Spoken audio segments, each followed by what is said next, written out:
Mars 1954, la France engagée en Indochine va connaître l'une de ses pires défaites militaires.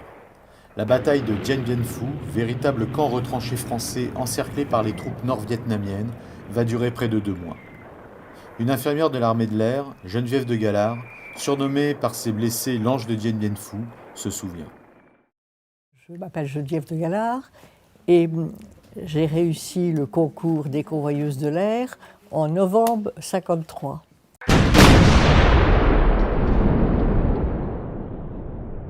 On est parti d'un au petit matin, on est arrivé au-dessus de Dien Bien Phu vers 6h15. Et la nuit était très obscure et par 2 fois le pilote a remis la gomme parce qu'il ne voyait pas bien l'axe de la piste. Il faut vous dire que la piste était signalée par 3 petites loupiottes. Et nous nous sommes posés, l'avion a roulé au sol, enfin après le 3e essai. On a senti une espèce de choc, mais pas très important.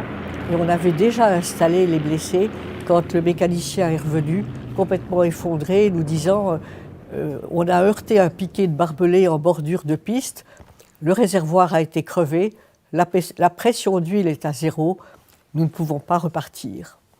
Il a fallu annoncer cette nouvelle aux blessés, décharger, les réinstaller dans les ambulances et les ramener à l'infirmerie centrale. On m'avait donné un casque, je pouvais circuler dans la position centrale, tout près de l'antenne et des différents PC, et j'en profitais pour distribuer aux blessés ce que la Croix-Rouge et Madame de Castres renvoyaient, c'est-à-dire du lait, des cigarettes, des oranges.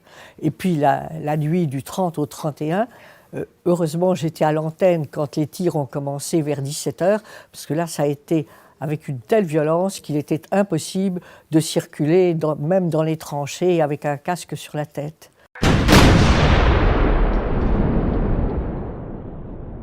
Ce n'est que 5 jours après que j'ai appris que l'extrémité du terrain était tombée aux mains des Viettes et qu'aucun avion ne pourrait plus se poser. Et pour moi, ça a été une sorte de soulagement de penser que je ne serais pas obligée de quitter mes blessés, puisque mon rôle n'était pas d'être au sol, mon rôle était de soigner les blessés à bord de l'avion, où l'altitude provoque parfois de nouveaux saignements, où il faut surveiller la tension artérielle, et au principe, c'était ça mon travail. C'est le fait que le terrain soit tombé aux mains des Viettes qui a fait que j'ai été bloquée, et que là, j'ai fait un travail d'infirmière jusqu'à la chute de Dien Bien Phu. Et même au-delà de la chute, quand les Viet Minh nous ont autorisés à soigner les blessés, qu'on nous amenait un par un sous leur surveillance et sous une tente en parachute.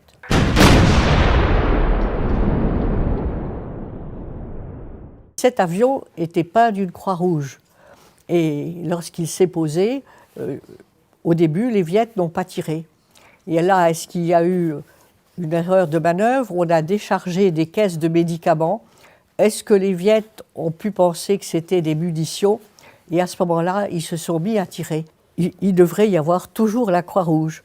Alors évidemment, il faudrait donner des consignes pour que on ne débarque pas des caisses de médicaments qui peuvent être mal interprétées. Ça devrait être très réglementé et très clair pour qu'il n'y ait pas de confusion.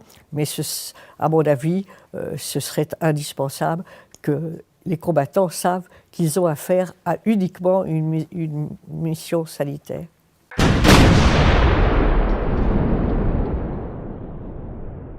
On ne peut pas souhaiter qu'il y ait la guerre, hein, mais moi j'estime que ça a été pour moi une chance d'être là-bas.